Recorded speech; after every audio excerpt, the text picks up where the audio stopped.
अस्सलाम वालेकुम। Welcome to my channel knowledge sapling by Salman. तो चलिए आज कुछ पॉलिटिक्स के बारे में जानेंगे। पॉलिटिकल पार्टीज कैसे बनते हैं, नेशनल पॉलिटिक्स क्या है, स्टेट पॉलिटिक्स क्या है, और पार्टी बनाने में किन किन चीज़ों का इन्वॉल्वमेंट रहता, कितने लोग जुड़ना चाहिए, ये सब चीज़ों को हम समझने की कोशिश करेंगे।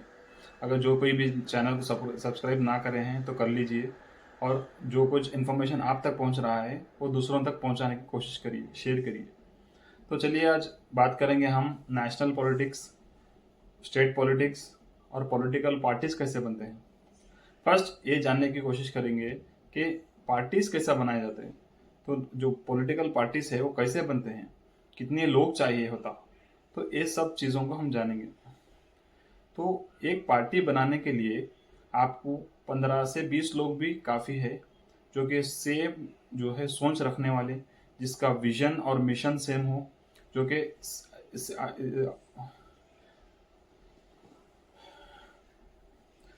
जो कि एक ही तरह सोचने वाले होना चाहिए। एग्जाम्पल कि एक 15 से 20 लोग हैं जिसकी सोच सेम है। लाइक कि मैं हूँ, मेरे साथ मेरे 15-20 साथी है, तो सब लोग की सोच यही है कि डेवलपमेंट होना चाहिए। सब लोग की सोच यही है कि इंसाफ होना चाहिए। सब लोग की सोच यही है कि किसानों का हक अदा होना चाहिए। सब लोग की सोच यही है कि लेबर्स जो है उनका हक अदा होना चाहिए। सब लोग की सोच यही होना चाहिए कि गरीबी को मिटाना चाहिए। सब लोग की सोच यही होना चाहिए कि अपना एनवायरनमेंट जो है क्लीन होना चाहिए।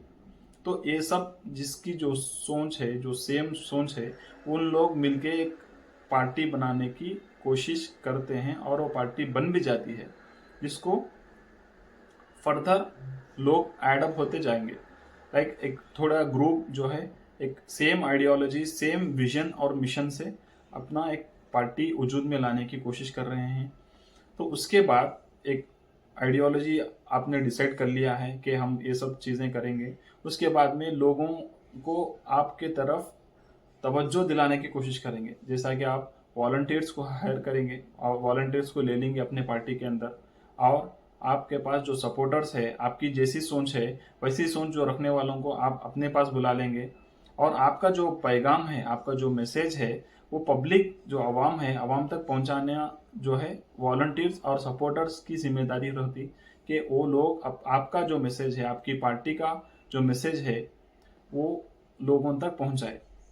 तो इसमें दो स्टेप हो गए कि थोड़ा ग्रुप बन के एक पार्टी बनाने की कोशिश करें, जो है उनके विजन और मिशन जो है एक दूसरे से मिलते जुलते रहे। उसके बाद और सपोर्टर्स और वॉलंटियर्स को ले लिए, अपना वो पार्टी का पैगाम है वो लोगों तक पहुंचा दिए। तो तीसरा जो स्टेप है ये आएगा कि पार्टी को क्या नाम दें, उसका एक प्रॉपर डॉक्यूमेंटेशन क्या है। सिर्फ बातों से पार्टी नहीं बनेगी। तो आपको पार्टी बनाने के लिए आपको एक ड्राफ्ट होना चाहिए, मतलब एक डॉक्यूमेंट होना चाहिए जिसके अंदर रूल्स एंड रेगुलेशंस होना चाहिए, जिसके अंदर लीड। तो इन तमाम चीज़ों के बाद एक ईसीए को पार्टी के तरफ से एक नाम पेश किया जाएगा, जो कि पार्टी का नाम होगा। और पार्टी का सिंबल क्या है वो ईसीए डिसाइड करेगी। ईसीए क्या है? Election commission of India.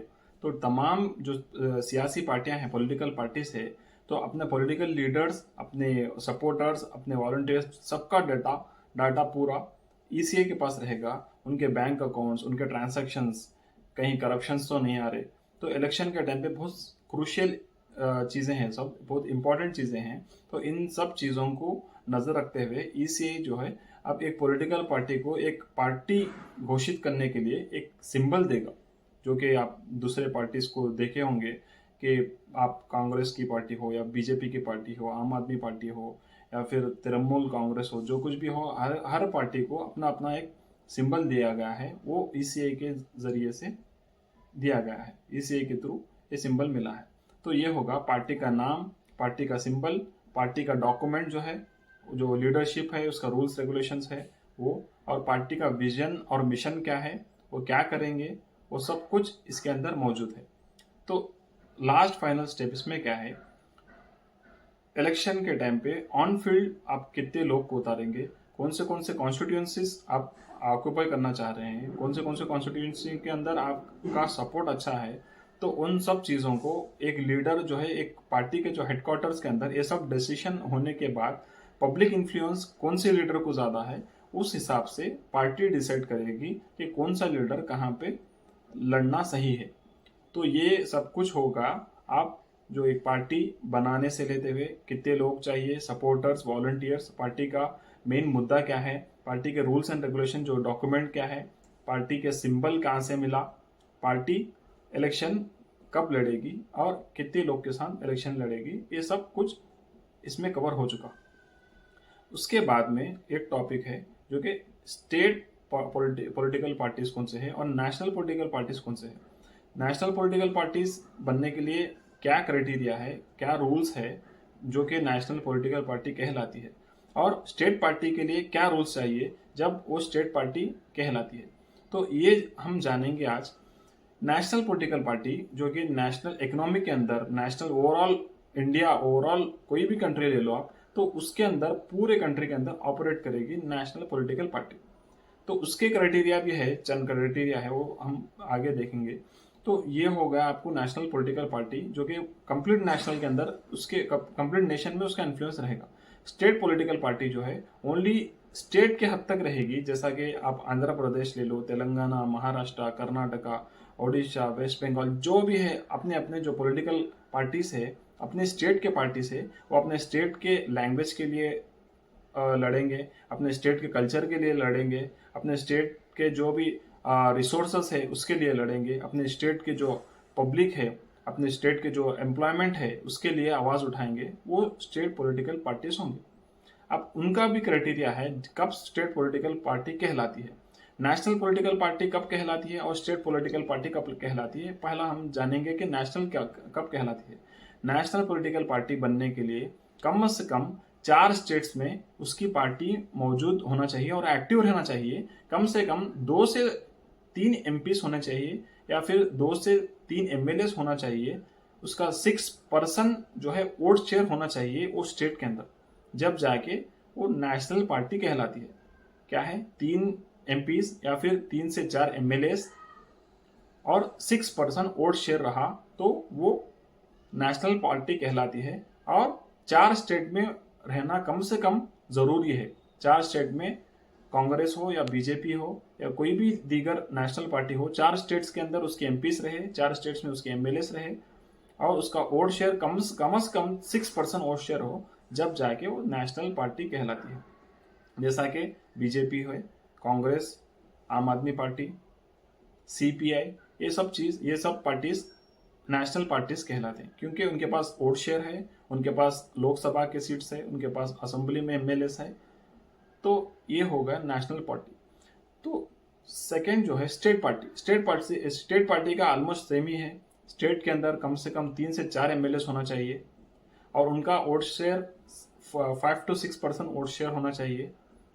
State के अंदर 2 एमएलए कम से कम होना चाहिए, जब जाके वो स्टेट पार्टी कहलाती है। तो ये होगा स्टेट पार्टी और नेशनल पार्टी। तो स्टेट पार्टी के अंदर उनके जो लैंग्वेजेस है, कल्चर है, इस पे फोकस करेंगे वो लोग। और नेशनल पार्टी है, ओवरऑल नेशनल इकोनॉमी कैसा है, नेशन प्रोग्रेस कैसा होना चाहिए, इनका एरिया ऑफ ऑपरेशन जो है नेशनल के अंदर आप पूरा कंप्लीट नेशन आता, जैसा कि पूरा इंडिया आता, और स्टेट के अंदर सिर्फ स्टेट आता। तो स्टेट पॉलिटिकल पार्टीज कई पार्टीज है, या वाईएसआरसीपी है, टीडीपी है, शिवसेना है, बीआरएस है और तृणमूल कांग्रेस है। ये सब पार्टी जो है स्टेट के पार्टी से अपने स्टेट के हद तक ये इलेक्शन लड़ेंगे, अपने स्टेट के डेवलपमेंट पे फोकस करेंगे, अपने एम्प्लॉयमेंट पे फोकस करेंगे, अपने रिसोर्सेस पे फोकस करेंगे, आप वहाँ की स्टेट की इकोनॉमी बढ़ाने की भरपूर कोशिश करेंगे। तो ये होगा national parties and state parties. Criteria क्या है आप जान चुके हैं, और पार्टीज कैसे बनते हैं वो भी जान चुके हैं आप। तो ये रहा आज का वीडियो। चलिए, थैंक यू।